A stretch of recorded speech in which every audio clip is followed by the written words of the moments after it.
Hello दोस्तों, आपका इस चैनल में स्वागत है। आज की जो क्लास है या एक तरह से जो वीडियो हम बना रहे हैं, इसमें हम असिस्टेंट स्टैटिस्टिकल ऑफिसर की जो वैकेंसी यूपी में यानी ASO 2026 जो आई है उससे संबंधित वीडियो है और उसका पूरा का पूरा सिलेबस जो स्टैटिस्टिक्स का पोर्शन होगा या और भी जो चीज़ें हैं जो पार्ट 1, पार्ट 2 और पार्ट 3 है वो हम लोग कवर करेंगे, लेकिन हमारा पूरा का पूरा फोकस रहेगा स्टैटिस्टिक्स पे। तो आज हम बेसिकली बिगनिंग से स्टार्ट कर रहे हैं, जहाँ से क्वेश्चंस बनते हैं। न्यूमेरिकल्स भी आते हैं नहीं, लेकिन न्यूमेरिकल्स कहाँ से आएंगे और थ्योरेटिकल क्वेश्चंस कैसे पुट अप किए जाते हैं, और जब तक आपकी स्टैटिस्टिक्स में अंडरस्टैंडिंग नहीं होगी, आप उसको समझेंगे नहीं, तब तक आप एग्जामिनेशन हॉल में क्वेश्चन सॉल्व नहीं कर पाएंगे। तो शुरू से ही हम लोग एक बिगनिंग से स्टार्ट कर रहे हैं कि स्टैटिस्टिक्स के बारे में, और देखते हैं कि कहाँ कहाँ से क्वेश्चंस हम लोगों के लिए या कौन कौन से टॉपिक्स हैं जो इम्पॉर्टेंट हो सकता है। तो बेसिकली जो स्टैटिस्टिक्स शब्द है यानी इसकी एथमोलॉजी, कहाँ से इसकी उत्पत्ति होती है, ये जो स्टैटिस्टिक्स शब्द है वो 3 भाषाओं से मिलकर बना है, या ये कहा जा सकता है 3 भाषाओं के द्वारा जो है इसकी उत्पत्ति हुई है। यानी एथमोलॉजी जो हमारा स्टैटिस्टिक्स शब्द है, पहला जो है वो हमारा है लैटिन।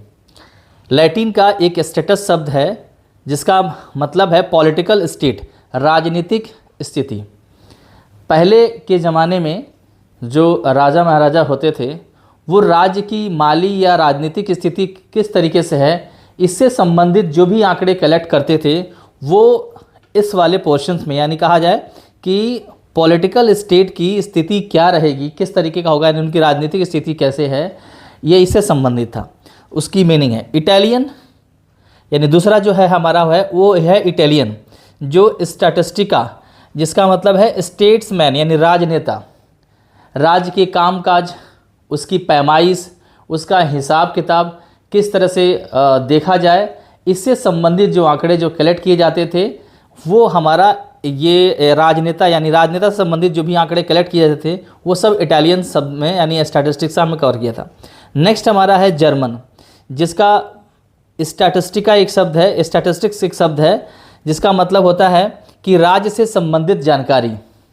कि राज्य में जनसंख्या कितनी है, फसल की पैदावार कैसी हुई है, या फौज की गिनती, यानी इस तरीके के जो आंकड़े हैं। यहाँ पर अगर हम पहला वाला देखें, लैटिन वाला स्टेटस यानी राजनीतिक स्थिति, जिसमें हमने बताया था राज्य की माली हालत कैसी है, राजनीतिक स्थिति कैसी है। इटालियन जो स्टैटिस्टिका शब्द है, जिसमें हम लोगों ने ये किया था कि राज्य के कामकाज या वहाँ की ज़मीनों की पैमाइश, हिसाब किताब कैसे रखा जाएगा, ये सब हमारा इसमें कवर होता था। और जर्मन में स्टैटिस्टिक्स जो हमारा शब्द था, जिसका मतलब था राज्य से संबंधित जानकारियाँ, यानी राज्य की में जनसंख्या कितनी है, फसल की पैदावार कितनी है, ये सब, या फौज की उसकी गिनती कितनी है, ये सब इस तरह से आंकड़े जो है हमारे कलेक्ट किए जाते, वो सब मिलके हमारा स्टैटिस्टिक्स का निर्माण, यानी अलग अलग फॉर्मेशंस को एक साथ कलेक्ट किया गया, जिसका नाम दिया गया स्टैटिस्टिक्स।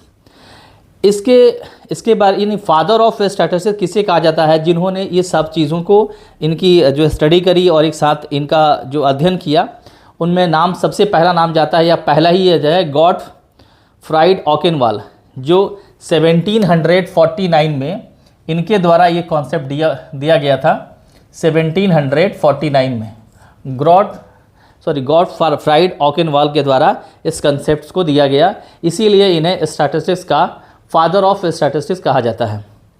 आगे हम लोग देखेंगे कि ये स्टैटिस्टिक्स शब्द है, इसकी मीनिंग क्या होती है।